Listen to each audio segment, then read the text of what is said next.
It is hella spicy. However, I did not say add any chili. So I'm just a, what do you call it? P word. Pussy. Holy shit. Look at me, I'm sweating. It's not even raining outside. So, an update on the CB650F. It's now back up and running, guys. It's back online. The rough idle issue has now gone. £100 later. The moral of the story is please don't take your bike to a garage that is not trustworthy. Make sure they got good feedback, good reviews. Just make sure that they look reputable. This garage was in the front of somebody's house, and the garage that Chris has taken it to now looks proper. Real deal. Like literally looks like, I don't even know, the top standard. Shout out to them. Core Up, Big Boys, 80.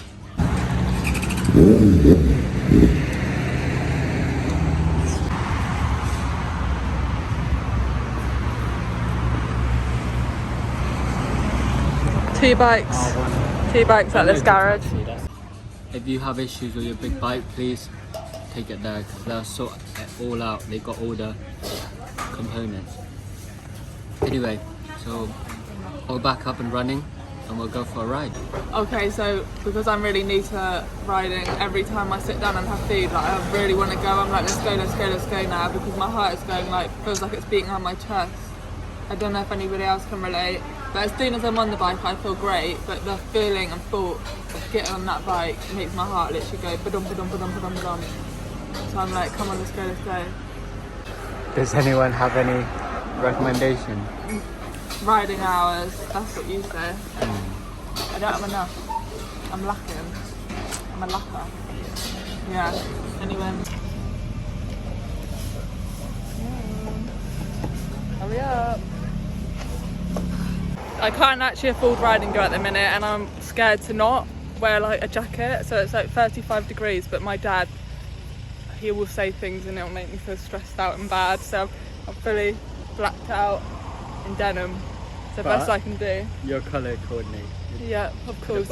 We got to do that. Right, let's go. If we can find the keys. I get to stick with the Z, that's mine. Yeah, you're creating bond. I'm bonding. Creating some bond times. Where's the key? No, serious. I've got it. Right, let's go. It's gonna be hot.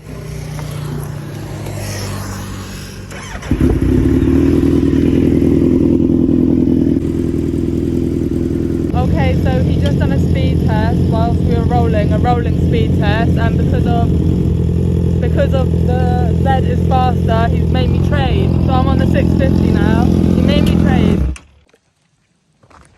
Ice cream. What flavour? Ice cream. This is cornmeal.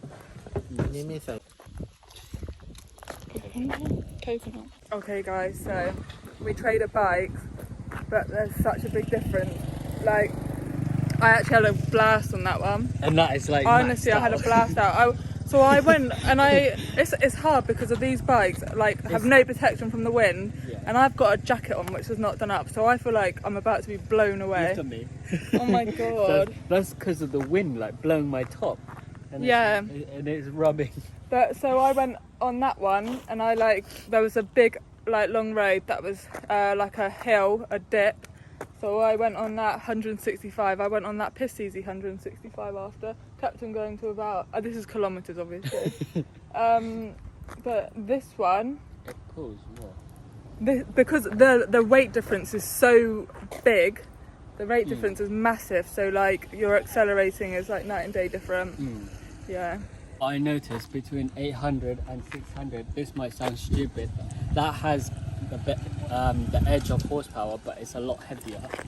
Although when I'm like cruising at like 135, this revs less than that does. So it's all depending on what you like, but that's plenty fast enough. But yeah, that's actually a really smooth ride. Really smooth. The suspension's really good. That's noticeable. That's all I got to say, like side by side comparison. If you are looking to choose 800 and consider 650.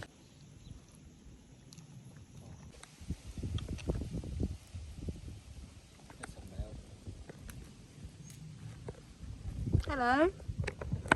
You okay? I've got no food left. Oh no, don't lick me. Oh, you look like you need it the most. You look like you need it more than anyone else. Sweetheart. Oh, I feel bad now. I feel bad now as well. That one needs it the most. We should have fucking got some. So cute. We feel really guilty now. We didn't. This guy hadn't had any, and it's just come and so friendly. I need a good hairbrush. There goes Alice's last bit of fur. This is hideous. This is not ideal. This is not ideal.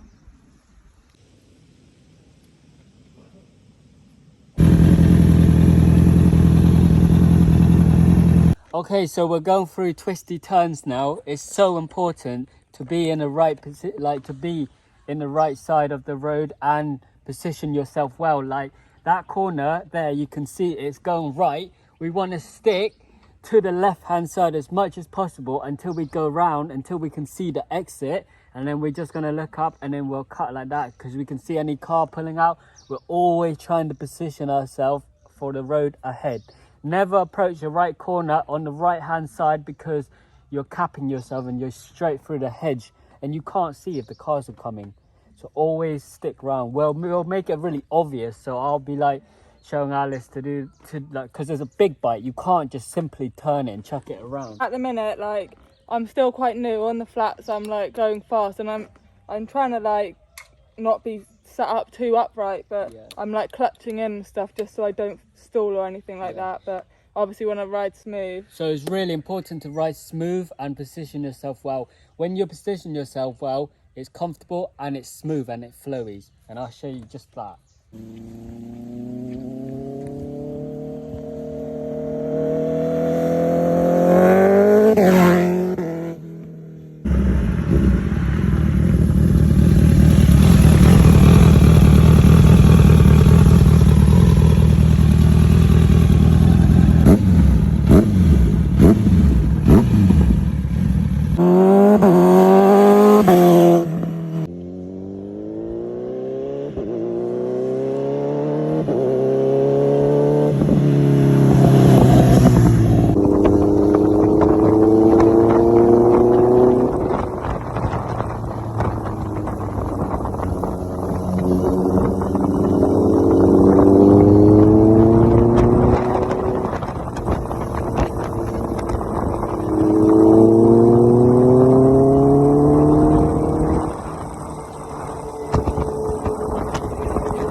Okay, just getting a drink now. Yeah, so quick stop to refuel.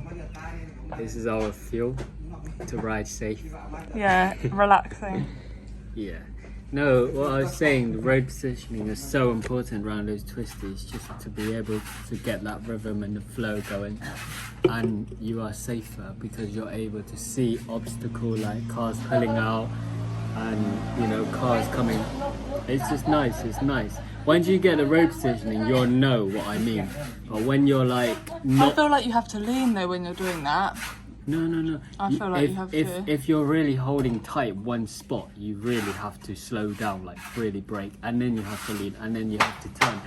Instead of making like a nice swooping motion, you're literally like like that. And with big bikes, it's really difficult compared to like small bikes. So it's very noticeable if you are riding. And just take your time, don't go fast, because you're approaching fast. You can overshoot a corner. I've seen my friend like first hand riding. I feel like I'm being careful. I can't even turn around. I keep, like, my clutch control is rubbish.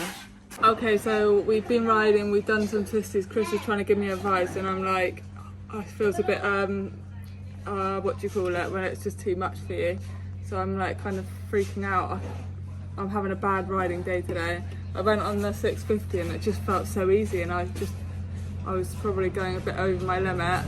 And then I got on the Z800 and I was just trying to turn it round, and I had to push so like hard against my wrist just to keep it up. So I'm not riding too well now. So Dutch courage. Okay, so Chris keeps on interrupting me with sneezes. Sorry about that. But no, it's really good, you know, like some days you are going to feel really confident and like some days you're not going to feel as confident, so just be careful because it's so easy to like make a mistake, and it only takes literally 1 second and you can't, like, there's nothing you can do once you've done it. So like if you feel yourself getting too revved up, too excited, literally just like take a minute. Otherwise, you know, like Chris said, like his friend overshot into a hedge just by like being confident and cocky. So I'm like trying not to be like that right now. I can see I'm like struggling just to turn the bike around, like, because it's all about clutch control. Like when you're pulling away, you're literally no gas. You don't need gas. You just need clutch. And like I keep on being really like, what do you call it when it's like ba-boom, ba-boom? Like when I'm turning around and it's 230 kg. So I'm like, no, if I drop that, I'm gonna be splat on the floor. I'm not getting up. And I keep on making a mistake today. And the mistake I'm making, I keep on starting the bike when the goddamn clutch is on. No, the thing's down. What do you call it? Stand. You know, I'm not drinking much, but like, hopefully this relaxes me, because of, you know, you can, obviously I'm not encouraging it, but you can be a danger to yourself when you're not relaxed. You're a lot more like danger to yourself, aren't you? I know that because I go snowboarding and stuff, but when I'm feeling, my brother had it, he was really tired and it was his last day and he fell and like broke his arm, like snapped it in half. Last day, literally, he was not even like concentrating, he was just being sloppy and he just tripped up and broke his arm. But when you feel confident, you're so smooth, so much smoother. So literally you want to just feel confident and smooth, that's priority. What is the benefit of riding a motorbike? It's cheap, it's fun, it's like a sport. It's not just like, well, driving can be a sport, but you're not going to be driving like it's a sport, are you? But like riding a bike, it is, it's fun. What's your take on riding in America? I've never been, but they post so much online. It must be quite hard, to be honest, because there's so much ego involved. So you couldn't just go out for like a calm ride. You're always going to have people racing you, and you know, they kind of celebrate people that have died, and obviously you want to celebrate a life, but don't encourage it, like don't make it look cool, like somebody's lost their son or their daughter or their brother or their sister. Just be careful, you know, you only have one life, it's just not worth it. Just like ride within your limit, because once you're gone, and then that's it. It's my take. You?